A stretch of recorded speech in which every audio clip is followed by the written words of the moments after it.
എനിക്ക് പൊതുവേ എന്തെങ്കിലും ഒരു കാര്യങ്ങൾ നമ്മൾ തീരുമാനിച്ചു കഴിഞ്ഞാൽ ചിലപ്പോൾ അതെനിക്ക് കണ്ടിന്യൂസ് ആയിട്ട് അതുപോലെ കൊണ്ടുപോകാനായിട്ട് എനിക്ക് സാധിക്കാത്തതുപോലെ എനിക്ക് തോന്നിയിട്ടുണ്ട്.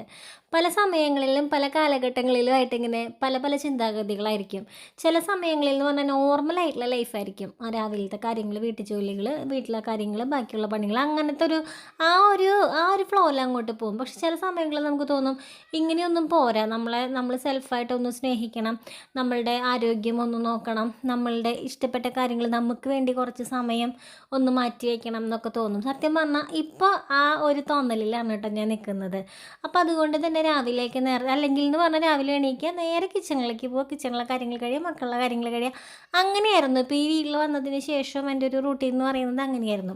പക്ഷെ ഇപ്പോൾ അതിനൊക്കെ കുറച്ചൊക്കെ മാറ്റം വരുത്തി മക്കളൊക്കെ എണീക്കുന്നതിനേക്കാൾ ഒരുപാട് മുൻപൊക്കെ എണീറ്റ് കുറച്ച് കാര്യങ്ങൾ എനിക്ക് മനസ്സിന് ഉന്മേഷം ഉണ്ടാക്കുന്ന കുറച്ച് കാര്യങ്ങളൊക്കെ ചെയ്ത് അങ്ങനെയൊക്കെ മുന്നോട്ട് പോകുന്ന ഒരു സമയമാണ് കേട്ടോ. നമുക്ക് നമ്മുടെ മൈൻഡിനോട് തോന്നില്ലേ, ഇന്നിപ്പോൾ ഞാൻ ഓക്കെയാണ്, ഞാൻ ഇന്ന് ഇത്തിരി ഉഷാറായിട്ടിരിക്കുന്നുണ്ട്. അത് നമ്മുടെ രാവിലത്തെ ആ ഒരു കാര്യങ്ങൾ എങ്ങനെയാണോ പോകുന്നത് അതനുസരിച്ചിട്ടായിരിക്കും നമ്മളുടെ ഒരു ദിവസം തന്നെ പോകുന്നതായിട്ട് എനിക്ക് ഫീൽ ചെയ്തിട്ടുണ്ട് കേട്ടോ. ഇപ്പോൾ കണ്ണൻകുട്ടിയും കല്യാണിയൊക്കെ എണീക്കുന്നതിന് മുൻപ് കുറച്ച് പുറം പണികളൊക്കെ ഇങ്ങനെ ചെയ്തു. അപ്പോൾ ആ നേരത്ത് കല്യാണിക്കുട്ടി എണീറ്റ് ഫ്രണ്ടിൽ വന്നിരുന്ന് വർത്താനം പറയലൊക്കെ തുടങ്ങി.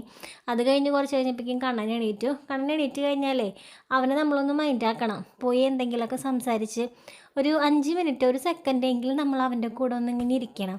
അല്ലെങ്കിൽ ആൾക്ക് എന്തോ പോലെയൊക്കെയാണ് കേട്ടോ. ഇത്ര നേരം ഉറങ്ങിയിട്ട് ആ ഒരു ഗ്യാപ്പിലൊക്കെയല്ലേ ആൾ വന്നിരിക്കുന്നത്. അപ്പോൾ അന്ന് എനിക്ക് രാവിലെ ചപ്പാത്തിയും പിന്നെ ഒരു ചെറിയ മസാലക്കറിയൊക്കെ ആയിരുന്നു. അപ്പോൾ അത് കുക്കറിൽ വേവിക്കാനൊക്കെ വെച്ചിട്ടാണ് ഞാൻ ഈ പുറത്തെ കാര്യങ്ങൾക്കൊക്കെ പോയത് കേട്ടോ. അപ്പോൾ അത് കഴിഞ്ഞിട്ടേ കുറച്ച് നേരം ഇപ്പോൾ ഒന്ന് രാവിലെയും വൈകിട്ടൊക്കെ ചെറിയൊരു എക്സസൈസുകളൊക്കെ ചെയ്യുന്നുണ്ട്. അപ്പോൾ കല്യാണിക്ക് ഇങ്ങനെ പറഞ്ഞു കൊടുക്കായിരുന്നു കേട്ടോ, കല്ലു ഇങ്ങനെയൊക്കെ ചെയ്ത് കഴിഞ്ഞാൽ നല്ലതാണ്, അമ്മയ്ക്ക് വയറൊക്കെ ഒന്ന് കുറയ്ക്കണം, ഒന്ന് സെറ്റാവണം, അങ്ങനെയുള്ള ആഗ്രഹങ്ങളെന്ന് പറഞ്ഞാൽ വേറെ ഒന്നിനും വേണ്ടിയിട്ടല്ലട്ടോ. എനിക്ക് കണ്ണൻ്റെ അടുത്ത് നടക്കുമ്പോഴൊക്കെ നമ്മളുടെ ബോഡിക്കും വെയിറ്റ് കൂടുമ്പോൾ അതിൻ്റേതായ ബുദ്ധിമുട്ടുകൾ നമുക്ക് ഫീൽ ചെയ്യുന്നുണ്ട്. അപ്പോൾ അങ്ങനെ ഒരു ആലോചനയിലൊക്കെയാണ് മുന്നോട്ട് പോകുന്നത്.